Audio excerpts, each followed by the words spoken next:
is now in session. All right, gentlemen, good morning. Welcome to the Tennessee Court of Appeals. I know this is not how you normally go to the Tennessee Court of Appeals, but these are not normal times. So consequently, we are trying to adapt and do the best we can under these circumstances. I'm going to take just a few moments and talk about some preliminary matters, and then we'll call your case and get started. First of all, I want to thank both of you and your clients for agreeing to participate in this Zoom video oral argument. It's new, it's different, but it's working, and we're able to continue to make the wheels of justice grind as we get through this pandemic. Let me introduce the court or your panel to you for this morning. First of all, I have Judge Arnold Golden from Memphis, Judge Kenny Armstrong from Memphis. I'm Steve Stafford from Dyersburg. Both of you have been to the court before, so you understand how things work. Each side gets 15 minutes to make its oral argument. If you are the appellant and you wish to reserve any rebuttal time, please request that from the court after you've introduced yourself and before you begin your oral argument. I want to thank Mr. Hibner and his staff for doing just yeoman work in making these video oral arguments possible. He and the AOC staff have worked wonders in making technology work for us, and we appreciate it. So without further ado, Mr. Hibner, if you'd call the first case, please. Friendship Water Company versus City of Friendship, Tennessee. All right, gentlemen, be pleased to hear from you. Yes, Your Honor. Matt Willis on behalf of the appellant. I would like to reserve 5 minutes of rebuttal time. All right, sir, you may proceed. Thank you, Your Honor. Again, my name is Matt Willis. I am here on behalf of the appellant, City of Friendship. Very briefly, we're here by virtue of an interlocutory appeal, which was granted in the trial court and then granted in this court for review of essentially a single legal issue, whether the validity of a contract for the provision of drinking water to the City of Friendship by Friendship Water Company for a period of 99 years. This contract was entered into in 1989, and as a matter of reference, I have been practicing in this court longer than I was alive at the time that this contract was entered into. I don't believe the facts relevant to this issue are in dispute. The contract was entered into in November of 1989. There was no public bidding. There was no advertisement. There was no solicitation of bids. It was a negotiation between the municipality and one individual provider. The contract. Let me stop you just a minute, Mr. Willis. Let me ask you a question, please. Sir.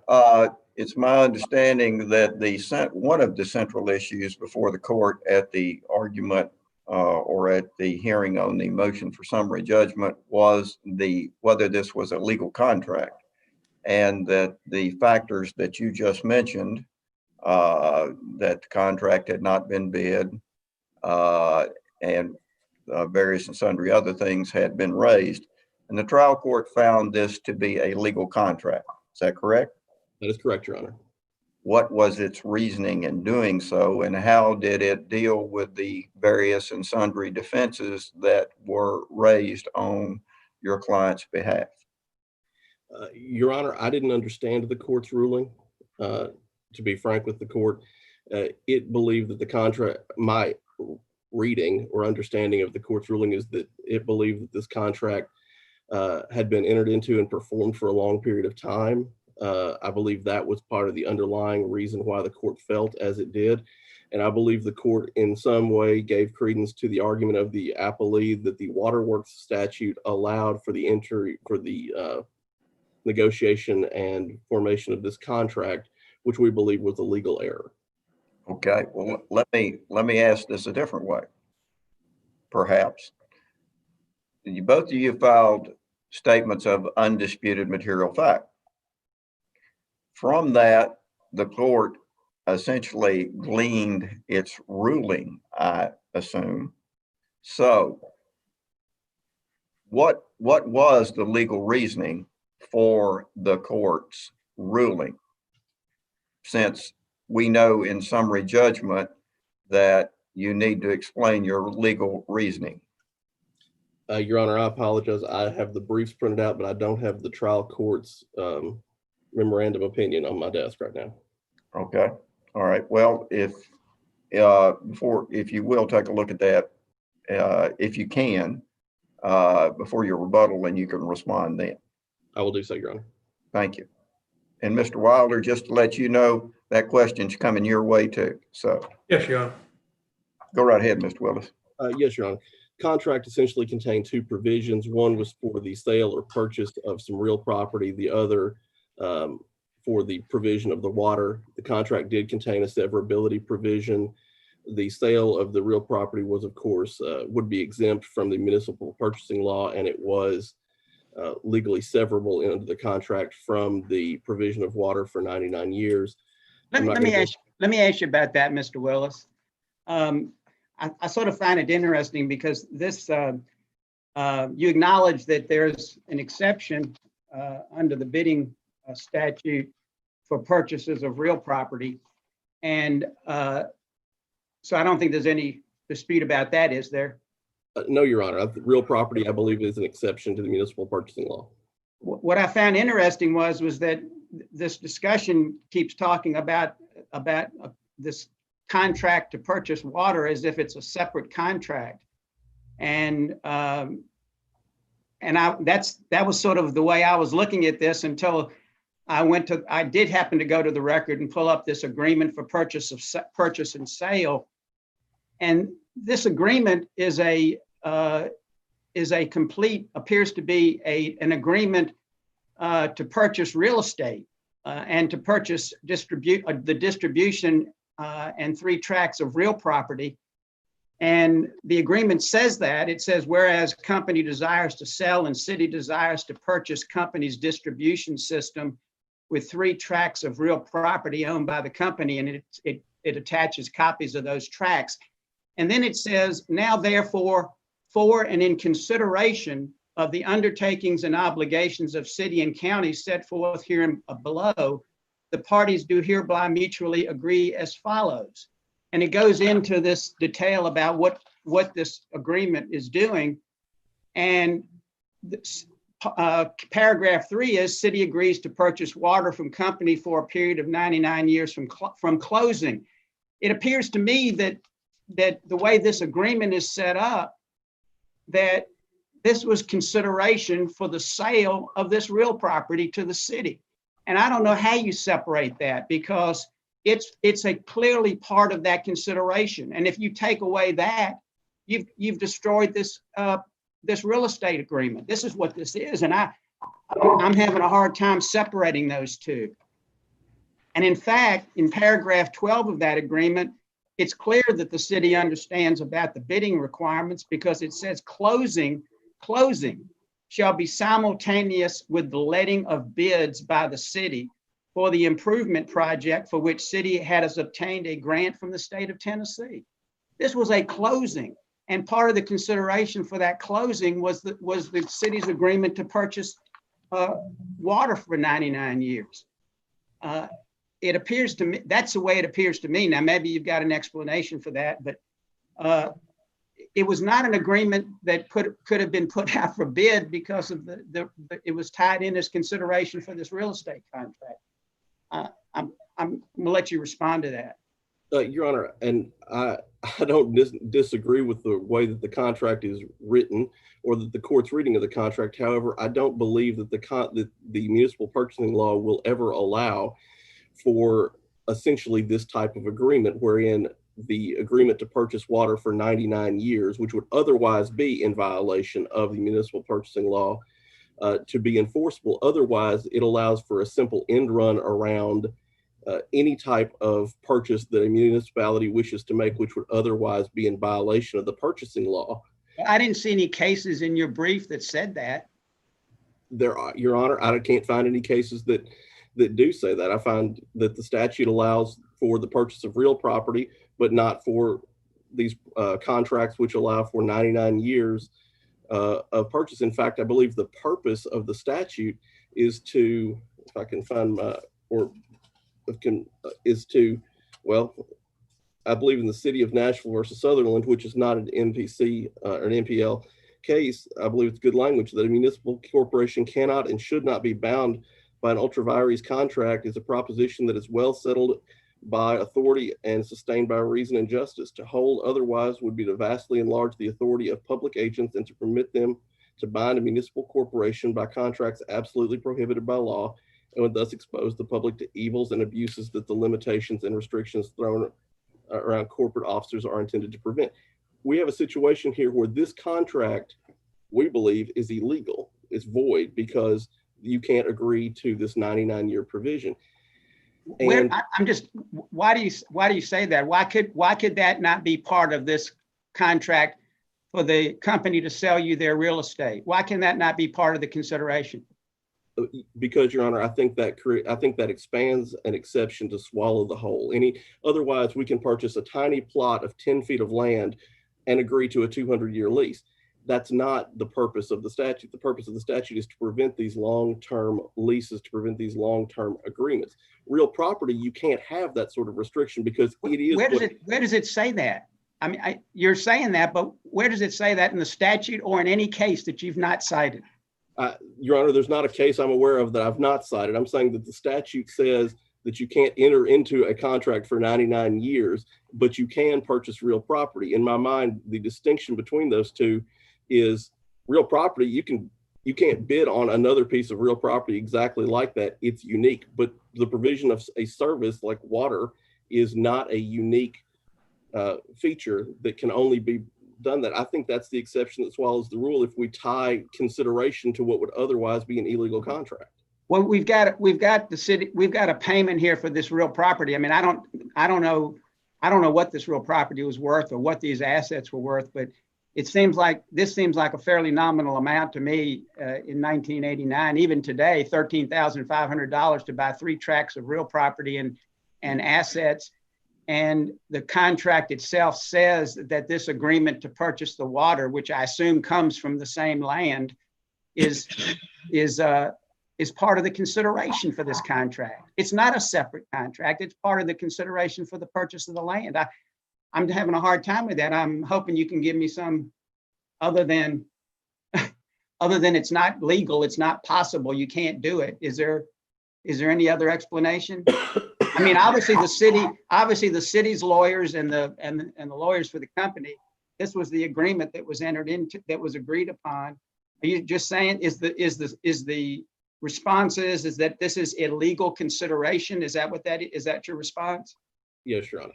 All right. Thank you. All right, Mr. Willis, you've got your rebuttal time. Let's hear from the appellee, Mr. Wilder. Good morning, Your Honor. Good morning. May it please the court, I'm James Wilder, and I represent today the appellee, the Friendship Water Company, in this matter. I will be referring to the appellant as the city and the appellee as the company. As Your Honors have already stated, this is an interlocutory appeal that deals with a limited question established by this court. I won't repeat the question, but it's very narrow. What do you view the question being, Mr. Wilder? Whether city's entry into an exclusive water purchasing agreement with company was in contravention of a statutory competitive bidding requirement, and if so, whether this ultra vires action renders the agreement void or voidable. So we're not looking at the real property, are we? No, sir. Okay. Well, Mr. Wilder, are we not? Don't you have an exception to that statute? Well, we are as far as the exceptions are concerned under the MPA. Well, is the exception what would make it valid? Well, we have 3 exceptions, Your Honor. As Your Honor pointed out earlier, that we have a proprietary interest.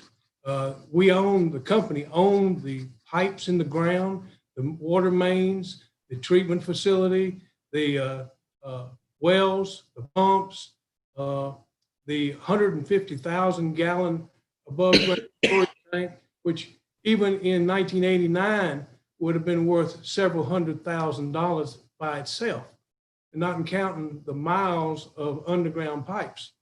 So there was nobody else serving the city of Friendship, and the city was being served by the company for years.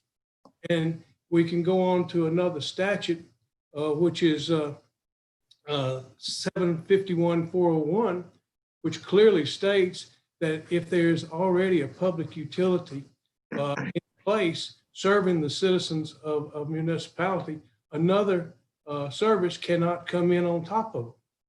And that's in 751-401C. And therefore, the only choice that the city had was to buy the existing lines. They couldn't come in. Now, they could have condemned it, but they'd had to pay a whole lot more money when you're talking about all the structure. What was the statute you just referenced? I'm sorry. That is 7-51-401C. All right. Prohibition against laying lines where service is already in place. By a public utility, is that right? That's correct. What makes Friendship Water Company a public utility? Well, as we stated in our first paragraph of our complaint, the Friendship Water Company is a public utility because it was servicing the people and was controlled by the Tennessee Department of Conservation and Environment. It has a permit number, which we set out in our complaint, and it was sold before 1989, and it has continued since 1989 as a public entity. Was that an issue at the summary judgment hearing? No, Your Honor. Okay. Let me change gears on you just a minute, Mr. Wilder, and go back to my original question to Mr. Willis. Trial court was faced with a question at summary judgment, and that question was, is this a valid legal contract? It said it was. However, there were several defenses interposed to that question. Why did the court rule the way it did? How did the court come to the conclusion that it was a legal contract? The court relied specifically on the Waterworks statute. And in particular, the court relied, I believe, on section. No, excuse me. What did the court say? Not what you believe, not what Mr. Willis said. What does the memorandum say, or what did the court rule? Because I've read what the court said, and I, like Mr. Willis, have some difficulty understanding it. So, and what we've got to do, according to Rule 56.04, where it states that the trial court shall state the legal grounds upon which the court denies or grants the motion, which shall be included in the order reflected the court's ruling. I'm looking for that. Well, in the order which the court signed and put down, the court said that it finds the agreement between Friendship Water Company and the City of Friendship entered into on November 6th is a legal contract pursuant to Tennessee Code 7-35-401, which is the Waterworks statute. So tell me what the court found about the defenses raised by Mr. Willis's client.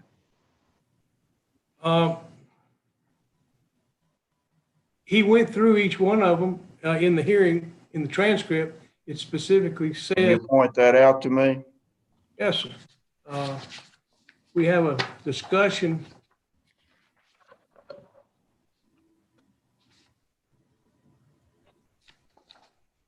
with the court about going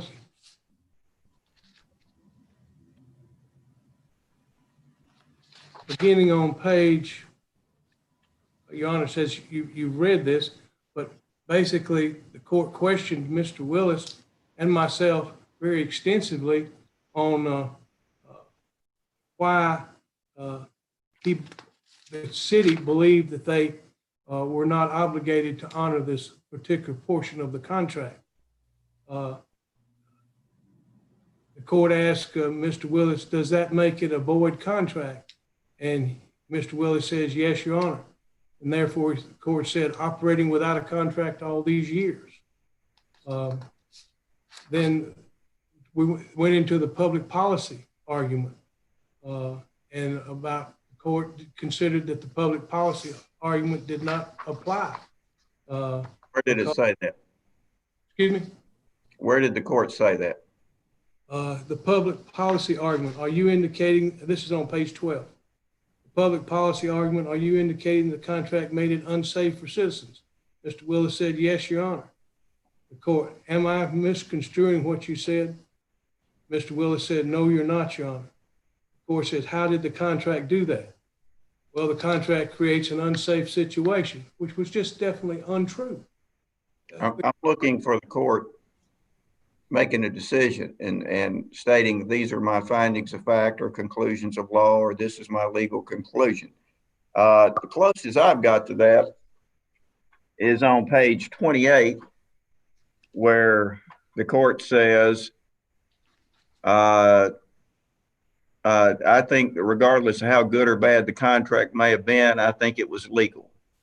I think the waterworks statute, I think there is, I don't know if equitable estoppel is the right term or not, but I think it does sound as if the city's trying to say, we did it wrong and therefore you can't, you know what I'm saying?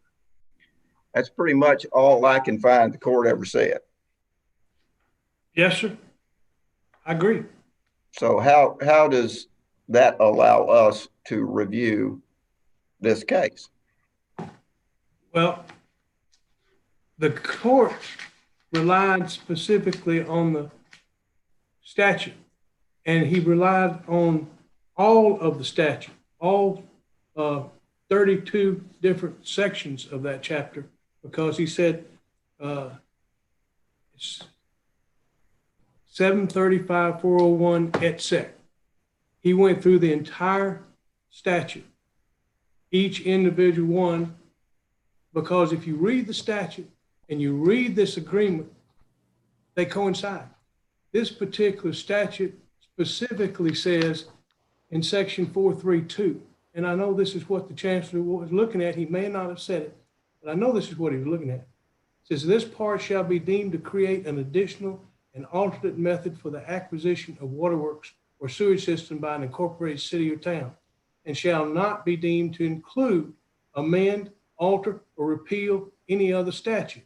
No proceeding shall be required for the acquisition of any waterworks or sewage system under this part, or for the issuance of any bonds under this part, except such as provided by this part, notwithstanding any general or private laws of the state or the charter of any city or town. This legislative intent is clear. They wanted this statute to be all-encompassing, where you could set up a system, a distribution system. You could buy all or part of one. You could create it yourself. It's all provided here, how you issue the bonds and everything. And when you match up this agreement to this waterworks chapter, the city followed the exact recipe for how to do it. They had to find some way to finance it, because $13,500 was certainly not enough to buy a 150,000 gallon above ground storage tank, even in 1989. So they came up with this scheme to pay this company back over time by buying the water from them. And there's not one single chapter or section of this waterworks law that requires competitive bidding. And we have found no other statute in the state of Tennessee that applies to competitive bidding to this particular agreement under the waterworks.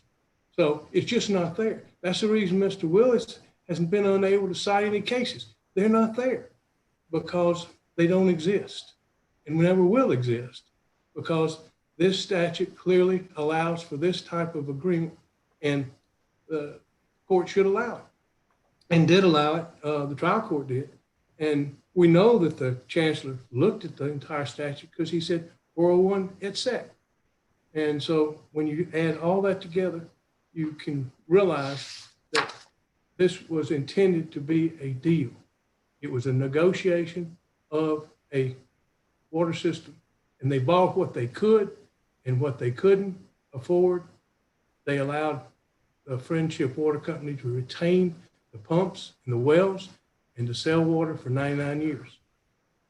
So how do we know that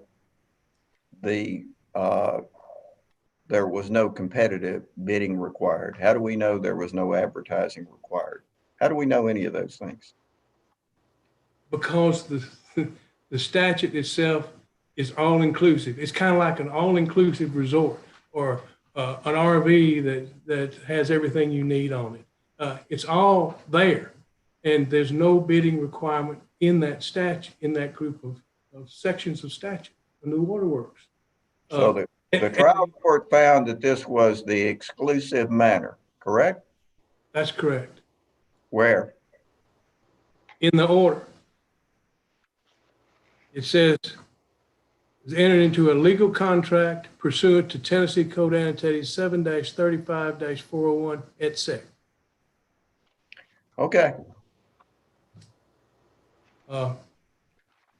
Now, should the court find that the city, here I am trying to defend the city, Your Honor, saying they didn't break the law. I mean, I've never been exactly in this position. I'm sorry. But I'm defending the city for saying that you didn't break the law, and the city saying, yes, we did break the law, therefore we can avoid this contract. This whole argument just doesn't make any sense. It's ridiculous. But anyway, that's the city's argument. Let me ask you, Mr. Wilder, if the legislature intended for the municipal purchasing law to not apply, why couldn't they simply have a provision in that statute in 735-401 that said that?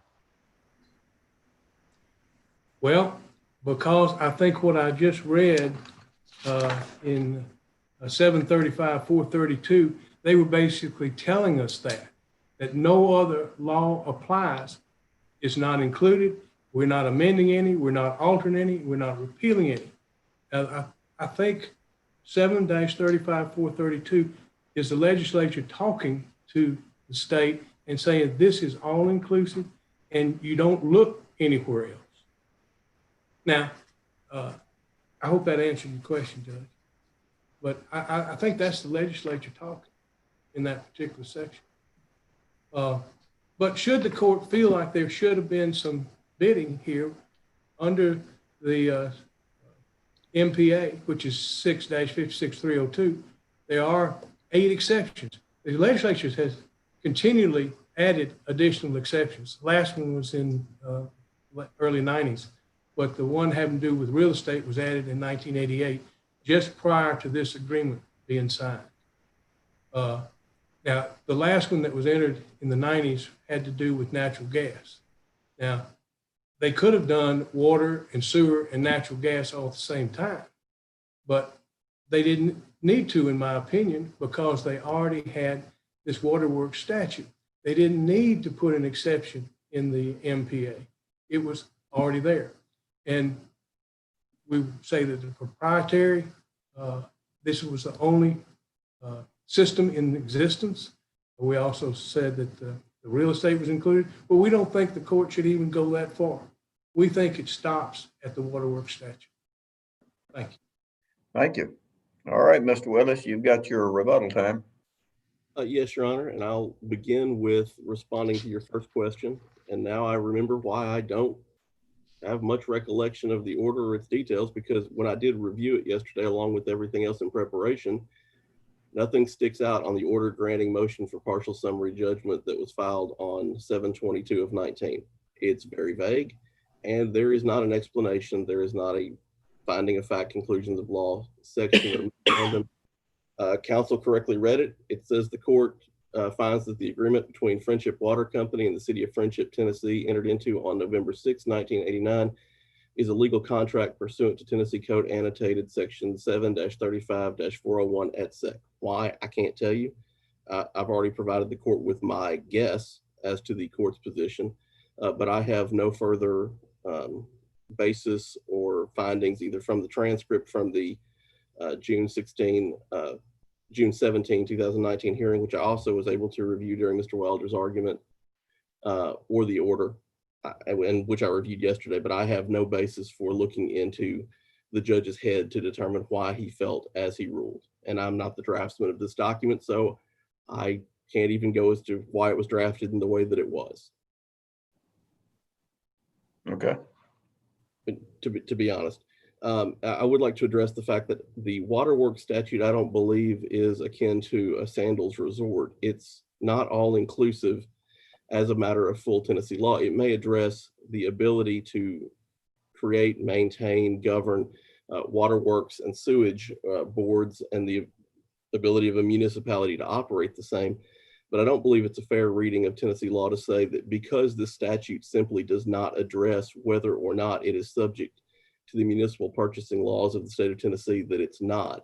Those laws exist. That act, that 1983 act, exists separate and apart from all other statutes in the state of Tennessee. And the way that we read, and I believe is correctly reading the MPA with waterworks statutes or any other statute governing municipal conduct, is the waterworks statute says that the city can create a waterworks board, and that board can enter into any legal contract. Same thing that the city can enter into any legal contract. The MPA simply is a definition in part of what a legal contract by a municipality in Tennessee is. So I don't think it's fair to say that because the legislature has not inserted into every single statute governing municipalities, whether or not the MPA governs or whether or not competitive bidding is required, I don't believe that's correct. They have enacted the MPA to govern all municipal purchases, including those engaged in for the purposes of a sewage or waterworks system. And I believe that I don't know why there's no law in point. I hate matters of first impression, but here we are. And I would submit to the court that the reason we don't have a decision is that, to me, it's apparent that the MPA governs municipal contracts for water, for sewage, for gas. And in fact, as council pointed out, in the early 90s, there have been exceptions added to the MPA. And one of those exceptions was for natural gas. What they didn't add was an exception for waterworks, not because it's not necessary, but because there's not one. So our position is that this is a contract for a 99-year term. That's not permitted by the waterworks statute. It's not permitted by the MPA. If it is consideration, it can't be a valid form of consideration either, because it is still a contract for that service, which exceeds the time frame allowed by the MPA.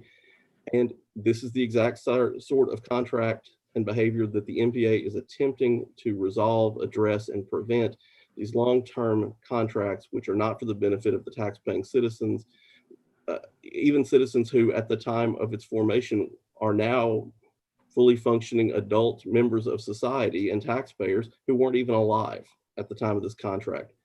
We have the MPA for a reason. It prohibits this sort of contract. And while I appreciate Mr. Wilder going to great lengths to defend my client, I'm not saying that they knew it was wrong at the time. I seriously doubt that they did, but it was. Where does it say that in the statute that it prohibits this kind of contract? I believe it prevents any contract of this length. Sorry, I'm flipping to it, Your Honor. Of any contract for this length, unless there's certain exceptions apply. Certain exceptions here do not apply. Also, any contract with a value of more than, with above a certain value, which at max is $25,000. Let me ask you, counsel, was this contract approved by resolution or ordinance by the city of Friendship? I believe that the Board of Aldermen approved it, Your Honor. Okay. All right. All right, gentlemen, we appreciate your argument. We'll attempt to get you an opinion at the earliest possible date. We appreciate you participating in this video oral argument, even though it's not the norm. Again, thanks to Mr. Hibner for being able to put all this together, and his staff, as well as the AOC staff. Mr. Hibner, I believe that concludes this argument, and if you'll recess court until the call of the next argument. This honorable court is now in recess until 11 a.m. Thank you, Your Honor.